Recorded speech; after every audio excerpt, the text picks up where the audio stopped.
Maafkan aku, Al.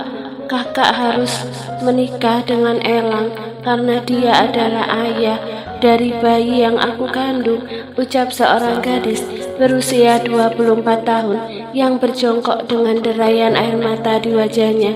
Alana Kezia Louis mengepalkan tangannya erat dengan mata terpejam, menikmati sebaik luka yang menyayat hati ketika mendengarkan serangkaian kata yang diucapkan oleh Andrea, kakak tirinya. Menikahlah jika itu membuat hatimu bahagia, Kak. Aku ikhlas. Lagi pula aku tahu bahwa ibu sangat berharap bahwa Elang adalah jodohmu. Aku hanya seorang kekasih untuknya, tetapi aku tidak bisa melawan keinginan takdir. Semoga berbahagia. Gadis itu melangkah keluar dari kamarnya. Rasa sakit sekaligus kecewa membuat dia tidak lagi menyapa sosok wanita yang berdiri dengan angkuh di bawah tangga yang menatapnya dengan pandangan mengejek. Arumi, ibu tirinya, istri pertama ayahnya, jangan terlalu bermimpi menjadi menantu dari keluarga Danupraja. Bagi mereka, kehadiranmu adalah virus yang bisa membawa penyakit menular, sindir wanita itu ketika Alana berlalu tanpa menyapanya. Alana menghentikan langkah. Selama ini gadis itu tahu bahwa Arumi tidak pernah menyukainya karena kehadirannya membuat cinta Dirgantara Abiyaksa kepada Andrea berkurang. Alana bisa memaklumi hal itu.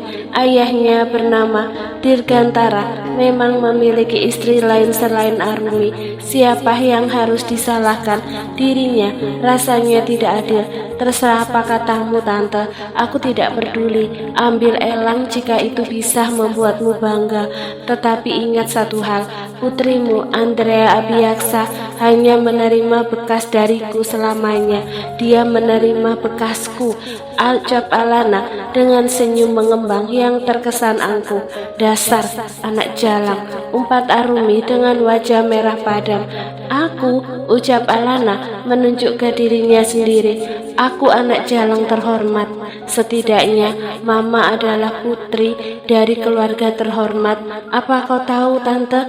Ayah yang mengejar cinta mamaku, dia hampir gila karena mamaku menolaknya, dan karena kasihan Mama bersedia menikah dengannya. Alana mengerlingkan matanya, mengejek dengan gaya angkuhnya.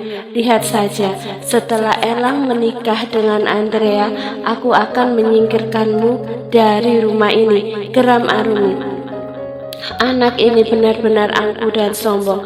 Berita tentang Elang yang menghamili Andrea tidak membuat gadis ini bersedih. Aku akan pergi dari sini. Sejujurnya, aku sudah muak berada di sini. Dan selamat, putrimu yang anggun dan bermartabat itu telah hamil sebelum menikah. Setelah mengucapkan kalimat itu, Alana segera pergi. Sejujurnya hatinya memang sakit, tetapi menunjukkan kesedihan di depan orang-orang yang tidak pernah menganggapnya sebagai manusia adalah hal yang tidak berguna. Alana mengendarai mobil sport mewahnya dengan kecepatan penuh. Teringat kembali akan sosok bernama Erlangga Danupraja, putra raja bisnis di negara ini. Elang, nama panggilan Erlangga adalah kekasihnya sejak dirinya berusia 18 tahun. Pria yang usianya 8 tahun lebih tua darinya itu adalah pewaris utama Danupraja Group. Felix, kau di mana? Tanya Alana dari balik telepon genggam miliknya.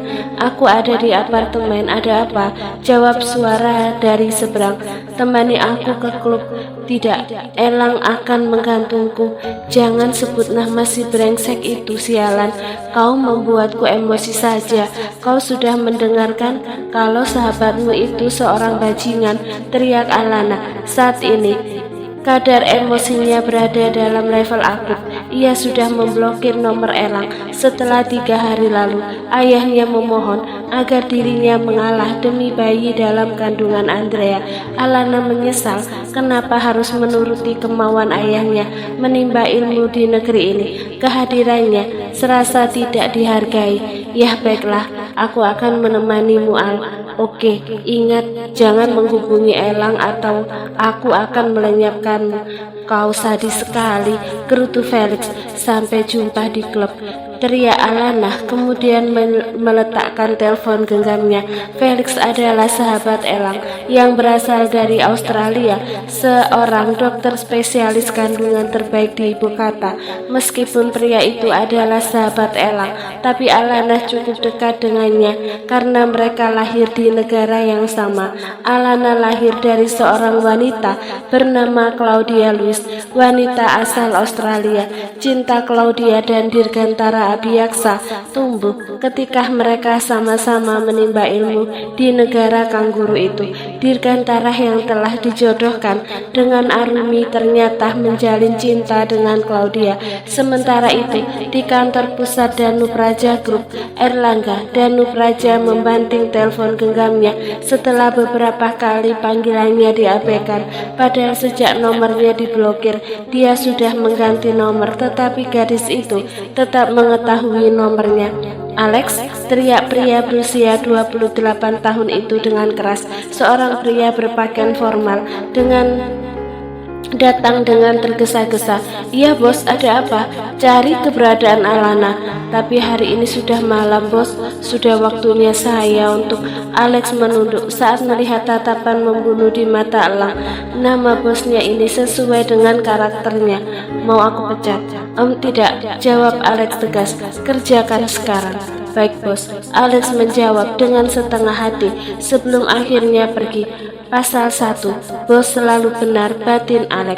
Elang menatap foto seorang gadis berambut coklat dengan iris mata berwarna senada. Gadis yang 2 tahun menjalin kasih dengannya. Gadis angkuh yang membuat dunianya jungkir balik. Gadis yang ia cintai dengan sepenuh jiwa, tetapi sebuah tanggung jawab mengharuskan mereka berpisah. 3 hari yang lalu, kau harus menikahi Andrea, teriak Alana dengan lantang. Saat itu Alana mendatanginya ke kantor. Apa yang kau bicarakan sayang? Elang bertanya karena merasa bingung. Pria itu tahu bahwa kekasih kecilnya memang gadis dengan emosi yang tinggi, tetapi tidak pernah berbicara ngawur. Apa? Kau masih menanyakan itu padaku setelah kau menghamili Andrea? Aku kecewa padamu, El. Kamu sama saja dengan pria lain di luar sana, teriak Alana histeris, kemudian memukul dada El bertubi-tubi. Demi Tuhan, aku tidak tahu apa yang terjadi malam itu. Saat aku bangun, aku sudah berada satu kamar dengan Andrea, ucap El membela diri. Apa kau pikir kejadian ini sebuah cerita dalam novel? Kau dijebak, begitu? Sebenarnya aku tahu bahwa kalian pernah menjalin cinta. Dasar munafik. Mulai hari ini, aku bukan kekasihmu lagi. Tidak bisa, aku tidak mencintai Andrea. Aku juga tidak pernah menjalin hubungan dengannya. Percayalah, aku hanya mencintaimu, Al. Elang berucap lirih sambil memegang jemari gadis itu. Aku tidak bisa. Aku Alana Kezia Louise tidak pernah bersedia menerima barang rongsokan Andrea, dan kau harus menikahinya demi ayahku. Aku sangat menyayangi ayahku, meskipun kadar cintanya kepadaku diragukan. Alana menepis tangan Elang kasar. Biarkan aku menjelaskan kepada ayahmu sayang. Jangan pernah, atau aku akan mengakhiri nyawaku, bisik Alana sambil menatap tajam ke arah Elang. Sungguh, Alana sebenarnya ingin menangis. Elang adalah cinta pertamanya. Ia mencintai pria dewasa itu tanpa melihat masa lalu Elang dengan masa lalu Elang yang seorang Casanova. Bersama Elang, Alana mengerti arti mencintai dengan tulus. Baiklah, aku akan menikahi Andrea karena itu keinginanmu, tapi hanya demi bayinya. Aku akan menceraikannya setelah bayi itu lahir. Aku tidak peduli rencana masa depanmu, ucap Alana lirih, sementara air matanya tidak bisa ia tahan untuk tidak jatuh. Jangan menangis sayang, kumohon, berjanjilah untuk berbahagia. Maafkan aku telah membuatmu terluka. El ingin merengkuh tubuh kecil itu dalam dekapannya, tetapi El segera berbalik dan berlari keluar dari ruangan. Kenapa cinta harus sesakit ini? Ia yang terlahir dari wanita, berstatus istri kedua dan ibunya meninggal ketika usianya 12 tahun, harus merasakan rasa sakit karena cinta di usia muda. Sesungguhnya dirinya sudah tidak kuat. Ia ingin kembali ke dalam dekapan sang kakek. Alana Kezia Lewis tidak memiliki nama Abiyaksa di belakang karena terlahir tanpa status perkawinan menurut hukum. Jadi sudah sepantasnya jika dirinya tidak berada di keluarga Abiyaksa. Ia akan pergi, meninggalkan segores luka yang disematkan oleh seorang pria bernama Erlangga Danupraja. Kota Sydney, Australia. 4 tahun kemudian, seorang wanita berpakaian formal keluar dari sebuah mobil sport Eropa terbaru dengan senyum mengembang di wajahnya. Langkahnya begitu anggun saat berjalan memasuki lobi perusahaan King Louis Company, sebuah perusahaan raksasa yang bergerak di berbagai bidang industri negara ini. "Selamat pagi, Miss Alana." Sapaan seperti itu selalu terdengar di setiap pagi saat Alana Kezia Lewis, sang pemimpin perusahaan, telah tiba di kantor. Seperti biasanya, wanita itu hanya mengabaikan sapaan para karyawannya. Di mata para karyawan, Alana memang terkenal sebagai pribadi yang angkuh dan kurang ramah, apalagi jika wanita itu berhadapan dengan karyawan pria. Tetapi Alana tidak peduli. Baginya, tiap orang hanya boleh melihat sisi luarnya saja. Mereka membutuhkan kesejahteraan dengan gaji yang besar dan itu sudah cukup. "Apa agendaku hari ini, Mark?" Alana bertanya pada asisten pribadinya. Mark adalah seorang pria berusia 45 tahun yang sebelumnya menjadi asisten kakeknya sebelum meninggal dunia 2 tahun lalu. "Pukul 10 nanti Anda harus bertemu investor dari Indonesia terkait pembangunan hotel baru kita, Miss." Pria bernama Mark itu menjawab dengan sedikit membungkuk. "Pastikan investor itu tidak terkait dengan perusahaan Danupraja Group. Batalkan jika itu terkait dengan mereka." "Aku tidak setuju," wanita itu berkata dengan nada tegas. "Baik, Miss. Satu lagi, Miss. Tuan Kendrick menghubungi saya untuk bertemu dengan Anda nanti malam. Saya sudah mengatakan bahwa Anda tidak menerima ajakan makan malam pria, tetapi dia memaksa." Mark tampak ragu-ragu saat mengatakannya. "Biarkan saja. Tidak perlu menjawab teleponnya apalagi memberikan alasan bertele-tele. Aku tidak suka. Pria seperti Kendrick ibarat sebuah virus pembawa penyakit. Fokus saja pada pekerjaanmu, memajukan kesejahteraan karyawan dan menambah jumlah dolar di rekening pribadiku." Meskipun kalimat itu diucapkan dengan tegas, tetapi Mark meyakini bahwa kalimat itu adalah sebuah kalimat candaan terbaik versi Alana Kezia Lewis. "Kalau begitu saya kembali ke ruangan saya, Miss. Pamit, Mark." "Tunggu," panggil Alana. "Apalagi yang perlu Anda ketahui? Bagaimana kondisi istrimu? Apakah bayi kalian sehat?" Mark mengulas senyum. "Bayi kami sehat, Miss, tetapi istri saya belum diizinkan pulang karena kondisinya masih lemah setelah menjalani operasi." Mark menjawab dengan sopan. Semua karyawan di kantor ini mengetahui bahwa bos mereka merupakan wanita yang sangat anti menjalin hubungan dengan seorang pria. Mulutnya sangat pedas jika ada yang membahas soal kebaikan pria di kantor ini. Mereka tidak mengetahui penyebab pastinya, tetapi menurut kabar yang berhembus di kalangan eksekutif, Alana Lewis pernah patah hati karena kekasihnya memilih menikah dengan kakak tirinya.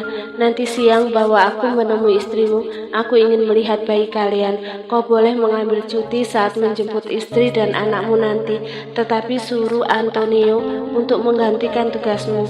Seluruh biaya rumah sakit istri dan anakmu masukkan dalam tagihan perusahaan. Kau boleh pergi. Mark ingin mengucapkan kata terima kasih, tetapi diurungkan satu poin penting yang selalu Mark tangkap. Nona Alana Kezia Lewis tidak mau dibantah. Semua kalimat yang keluar dari mulutnya adalah titah yang wajib dilaksanakan. Setelah kepergian Mark, Alana kembali menyalakan laptopnya. Sebuah majalah bisnis yang terbit minggu ini mengalihkan pandangannya dari laptop yang menyala. Ia membuka majalah itu dan langsung melemparnya begitu saja. Sial, apakah tidak ada pengusaha lain yang menarik untuk dibahas selain Erlangga Danupraja? Atau mungkin redaksi majalah itu terkait dengan Danupraja Group? Erlangga Danupraja terpilih menjadi pengusaha tersukses di 2 tahun terakhir ini. Kehidupan pribadi pria yang pernah menjadi kekasihnya selama 2 tahun itu tidak luput dari sorot media. Berstatus duda, tampan, dan mempesona, tidak penting. Selamat pagi Miss Alana. Suara maskulin seorang pria membuat mood Alana semakin buruk pagi ini. Kendrick Graham Orlando, pria Casanova yang selalu membuat tekanan darahnya naik. Sayangnya dia memiliki nama belakang yang sama dengan nama belakang Dr. Felix Orlando. Sebuah kebetulan yang tidak menyenangkan. Apakah saya memiliki jadwal pertemuan dengan Anda hari ini, Tuan Kendrick? Sinis Alana. Tidak, saya hanya ingin menemui wanita yang membuat semangat saya bertambah untuk memulai aktivitas, jawab Kendrick, masih dengan senyum ramah, seolah semua sikap angkuh seorang Alana Kezia Lewis hanyalah pemanis saja. Maaf, tapi saya sedang banyak urusan dari sekedar mengobrol di pagi hari. Anda tahu sendiri, perusahaan saya sangat sibuk. Alana menjawab dengan angkuh karena perasaan kesal. Bagaimana dengan ajakan makan malam saya, Nona cantik? Mata Alana memicik. Wanita itu berusaha meredam emosi yang membuat kepalanya nyaris mengeluarkan kepulan asap. Saya tidak suka makan malam dengan pria manapun. Tidak menyukai hal yang tidak penting selain uang. Dan yang lebih penting, saya tidak menyukai kehadiran Anda di kantor saya jika tidak ada kaitannya dengan kerjasama. Silahkan keluar, saya sedang sibuk. Tegas dan tidak suka berbasa-basi, Kendrick menatap wanita itu sekilas dengan senyum penuh maksud sebelum akhirnya keluar dari ruangan. Alana meninju meja di hadapannya. Kenapa semua pria mapan dan tampan di bumi ini ditakdirkan brengsek? Dia mengumpat dalam hati. Sejak memutuskan kembali ke Australia 4 tahun lalu, Alana membentengi hatinya untuk tidak jatuh cinta setelah cinta pertama membuat hatinya hancur dan terluka. Alana juga mengetahui bahwa pernikahan Elang dan Andrea hanya bertahan 1 tahun, tetapi dia tidak ingin lagi mengetahui apapun soal kehidupan pria itu, juga tentang dirgantara Abiaksa ayahnya. Kenapa tidak membawa istri dan anakmu ke ruang VIP? Tanya Alana sewaktu Mark menemaninya ke rumah sakit saat waktu istirahat siang. Saya membutuhkan banyak uang, Miss. Anak pertama saya tahun ini mulai masuk sekolah lanjutan, sedangkan adiknya juga mulai bersekolah. Jawab Mark jujur. Bukankah aku sudah sering mengatakan padamu, jangan sungkan untuk berbicara mengenai keuangan padaku, Mark. Kakek akan mengutukmu dari surga jika sampai keluargamu kekurangan. Alana berbicara dengan nada tegas. Saya hanya merasa tidak enak hati. Sudahlah, di mana ruangannya? Alana bertanya karena tidak ingin lagi mendengar kalimat pembelaan dari Mark. Mereka berjalan melalui ruangan demi ruangan. Alana berhenti saat mendengar suara tangisan bayi yang saling bersahutan. Wanita itu mengulas senyum saat kehangatan menyelimuti hatinya. Alana menyukai bayi. Makhluk lemah yang tidak berdosa itu selalu mengingatkan dirinya akan kehidupan masa kecil hasilnya berlimpah harta, tetapi merasakan kehampaan karena tidak mendapatkan kasih sayang seorang ayah. Mereka memasuki sebuah kamar perawatan yang tidak begitu luas.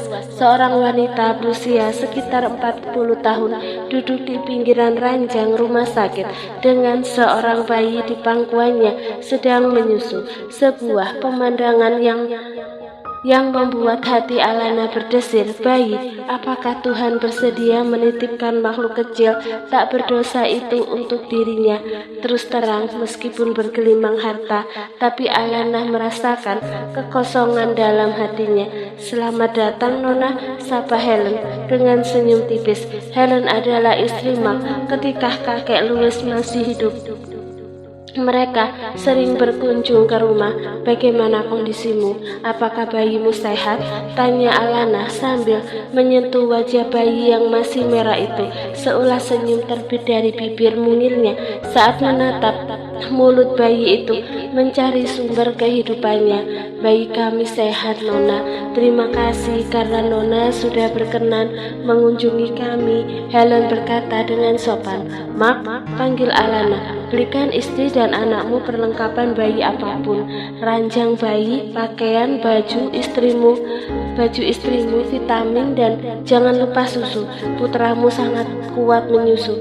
Kasihan istrimu, ucap Alana dengan tetap menatap bayi laki-laki itu.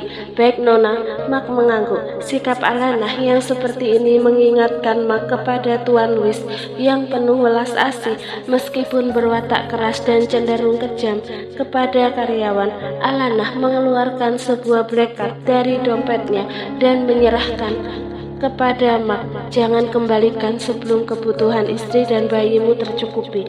Aku akan bertemu temanku sebentar. Minta sekretarismu mengirim mobil ke sini. Aku akan mengendarai mobilku sendiri. Tidak suka berbasa-basi, wanita berusia 24 tahun itu melenggang dengan langkah anggun. Nona Alana sangat baik, Mark. Aku berdoa semoga dia bisa segera menikah, ucap Helen tulus. Dia tidak menyukai laki-laki setelah disakiti kekasihnya, padahal kekasihnya sudah bercerai sejak lama dari istrinya. Danu Praja Group sering meminta kerjasama dengan Louis Company, tetapi selalu mendapatkan penolakan. Mark menarik nafas panjang. Tuan Louis sempat berpesan kepadanya untuk menjaga Alana. Wanita itu sebenarnya adalah wanita yang rapuh dan membutuhkan kasih sayang di balik sikapnya yang angkuh dan sedikit sombong. Sementara itu, mobil sport yang dikendarai Alana melesat cepat menembus jalan di pusat kota Sydney menuju satu tujuan, rumah sakit ibu dan anak milik Felix Orlando. Bayangan sesosok bayi dalam dekapannya menciptakan ide gila dari seorang wanita dewasa yang kesepian tanpa cinta.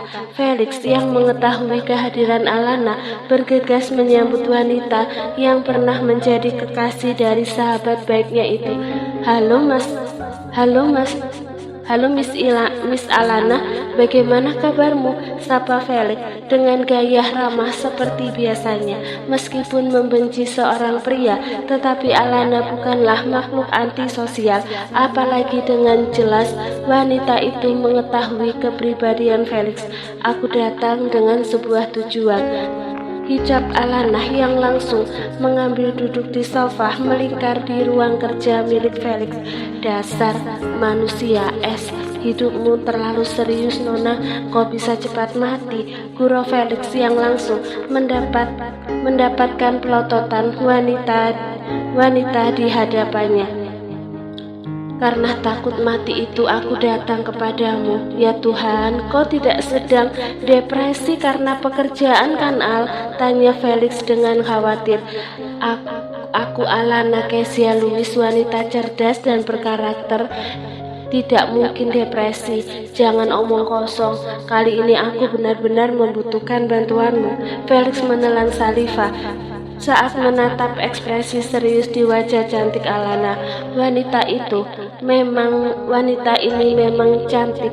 Pantas saja seorang Erlangga Danupraja belum bisa move on setelah 4 tahun berlalu.